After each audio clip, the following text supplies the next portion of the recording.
크랄입니다. 클래식 알아보기, 줄여서 크랄의 대망의 첫 시간입니다. 와우! 박수 부탁드릴게요. 크랄 시간에는 여러분들과 함께 클래식 음악에 대한 역사, 문화, 감상 등 전반적인 클래식 상식에 대해 알아보는 시간을 가질 겁니다. 벌써부터 유익함이 넘쳐 흐르죠잉.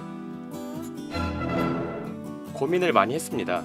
클래식을 좋아하는 한 명의 입장에서 과연 어떤 것들을 사람들과 함께 할 수 있을까?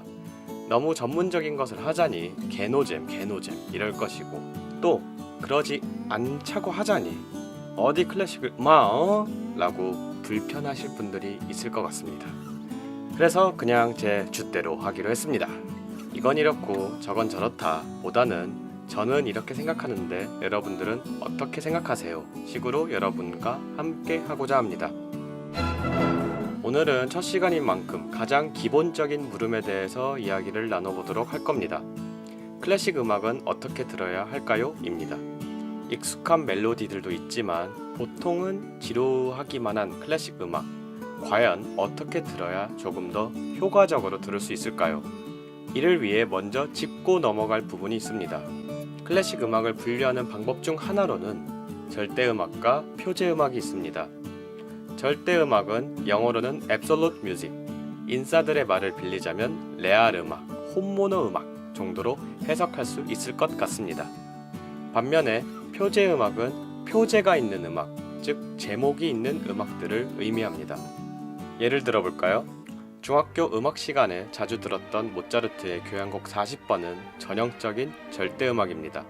악보 어느 곳에도 아무런 부제나 설명이 붙여져 있지 않죠. 이처럼 절대음악은 특정한 대상을 표현하지 않고 있는 음악입니다.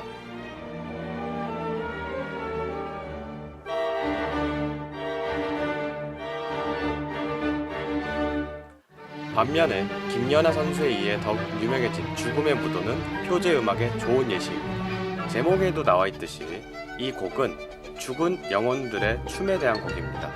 곡 중반부에 나오는 실로폰은 춤을 추고 있는 해골을 표현하고 있으며 곡 끝자락에 나오는 오보에는 새벽을 알리는 수탉을 의미하죠. 이처럼 표제음악은 표현하는 대상이 구체적인 편입니다. 자, 이제 절대, 표제음악에 대해서 알았으니 본론으로 다시 돌아가 볼게요.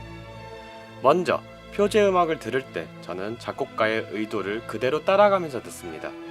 이 곡의 이 부분은 이런 대상을 표현하기 위하여 작곡하였습니다 라는 게 명시되어 있으면 당연히 그 대상을 상상하면서 듣습니다. 절대음악을 듣는 경우에는 약간의 상상력을 요합니다. 저는 절대음악을 들을 때면 음악이 주는 상황이나 감정을 상상하면서 듣습니다. 처음엔 명확하지 않으나 들으면 들을수록 본인의 상상의 날개를 펼칠 수 있다는 점에서 매력적인 것이 바로 절대음악 같습니다. 예를 들어 지금 듣고 있는 곡인 베토벤 교향곡 7번 2악장, 개인적으로도 정말 좋아하는 곡 중 하나인데요. 이 곡을 들으면 들을 때마다 본인의 죽음을 향해 한 걸음씩 또 한 걸음씩 걸어가는 한 명의 사람, 전 그렇게 들리더라고요. 정리해보자면 결국에 절대음악이나 표제음악이나 저는 클래식을 들을 때면 그 음악이 나타내는 대상이나 감정을 상상하면서 듣습니다. 단지 표제음악은 작곡가가 어느 정도 가이드를 준 것이고 절대음악은 그에 반해서 우리가 그 몫을 가지고 있는 것이 다를 뿐이죠. 이런 접근 방법 말고도 다른 방식으로 클래식 음악을 들을 수도 있는데요. 특정한 악상을 즐기기 위해서라거나 아니면 악기들이 내는 음향, 스테레오를 듣는 것이 좋아서 듣기도 합니다. 방법이야 개인마다 천차만별이겠죠. 실은 어떻게 듣냐가 뭐가 중요하겠습니까? 좋아서 들으면 장땡이 아닐까 싶습니다. 자, 오늘은 클래식 알아보기 첫 시간으로 클래식을 어떻게 들으면 좋을까요? 라는 주제로 이야기해보았습니다. 어떠셨나요? 여러분들은 어떤 방식으로 클래식을 들으시나요? 댓글에 여러분들의 의견을 남겨주세요.